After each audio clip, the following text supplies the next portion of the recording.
ముడి వంట నూనెలపై కేంద్ర ప్రభుత్వం దిగుమతి సుంకం 10% తగ్గించింది. ఈ నిర్ణయం దేశీయంగా ఆయిల్ పామ్ సాగు చేస్తున్న వేలాది మంది రైతులకు గట్టి ఎదురుదెబ్బలా మారింది. ఇప్పటివరకు పెరిగిన ధరలతో ఊపందుకున్న పామ్ సాగు ఇప్పుడు దిగుమతి నూనె ధరతో వెనుకబడుతూనే ఆందోళన వ్యక్తమవుతోంది.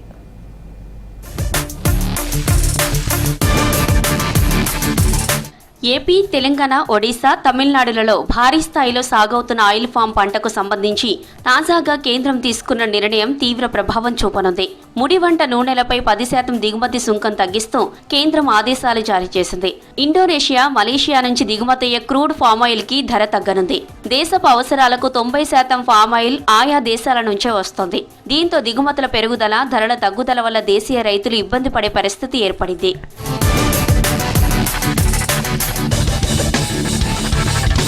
ఇప్పటికే ఫామాయిల్ గిలల ధర టన్నుకు 20,000 నుంచి 18,000కు పడిపోయింది.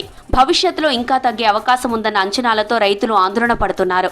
రాష్ట్రంలో 55,000 మంది రైతులు 1.97 లక్షల ఎకరాల్లో ఆయిల్ ఫామ్ సాగు చేస్తున్నారు. కేంద్ర, రాష్ట్ర ప్రభుత్వాల ప్రోత్సాహంతో సాగు విస్తీర్ణం పెరిగినా దిగుమతి సుంకం తగ్గింపు రైతుల నమ్మకాన్ని దెబ్బతీసేలా మారింది.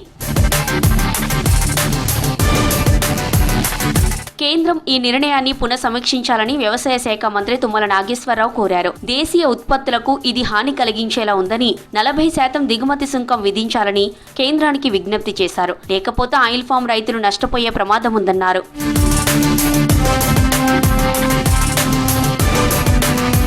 రైతు సంఘాల నేతలు ఆయిల్ ఫామ్పై సుంకం తగ్గించడాన్ని వ్యతిరేకిస్తున్నారు. దేశీయ వంట నూనె పంటలకు గిట్టుబాటు ధర కల్పించాలని డిమాండ్ చేస్తున్నారు.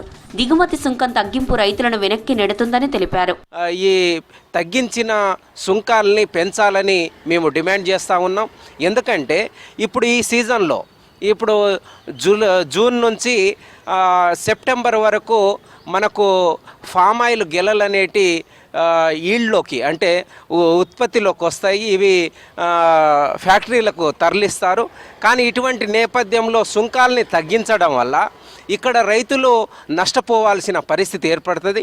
ఇప్పుడు టన్ను గెల 20,000 రూపాయలు ఉంది. ఇప్పుడు ఈ 10% సుంకాన్ని తగ్గించడం వల్ల ఈ టన్ను ధర దాదాపు 15 నుంచి 16,000కు పడిపోయే అవకాశం ఉంది. దీనివల్ల రైతులు నష్టం ఏర్పడతా ఉంది. విదేశీ దిగుమతులకు తలుపులు తెరిచే విధానాలు మన రైతులకు ఇబ్బందిగా మారాయంటున్నారు రైతు సంఘాల నేతలు. కేంద్రం నిర్ణయాన్ని పునఃసమీక్షించాలంటున్నాయి.